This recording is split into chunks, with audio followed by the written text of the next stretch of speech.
This video is being put together quickly ahead of a longer piece that's still being worked on. We are at a crucial nexus point with our economic crisis, and if proper steps are not taken immediately, we will be much more likely to sink down quickly into another Great Depression, and it will be much, much harder to recover from this than if we act differently.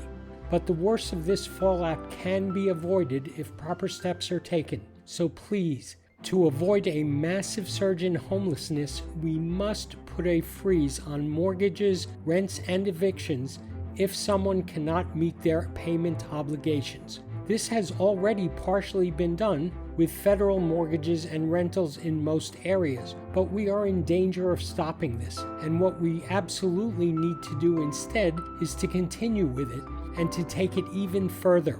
This needs to be done, including with private lenders and at all levels of the economy. I will try to explain as briefly as I can the basics of how this is possible, but understand that first and foremost, once the problem of homelessness and store closings rises to too high a level, we will be at a point of no return.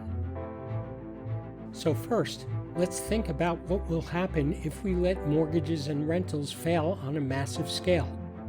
There will be a surge in homelessness and store closures, but because there will be many more properties than buyers, prices for real estate will fall off a cliff across the board, and most of these properties will remain vacant anyway, so it will be a total loss there.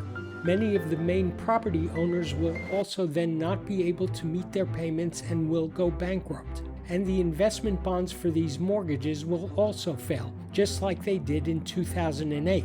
So the bondholders will suffer massive losses.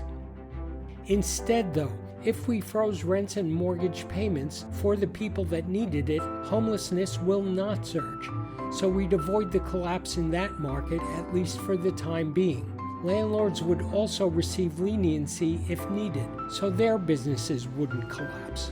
As for the non-payments, the total amount of the mortgage loans will still remain intact, so they would just be delayed if those people and businesses were able to recover. And if they can't, well, that money was lost anyway. Finally, the bondholders would suffer much less in losses once the economy got back on its feet. For people and businesses that did survive, payment terms could be renegotiated.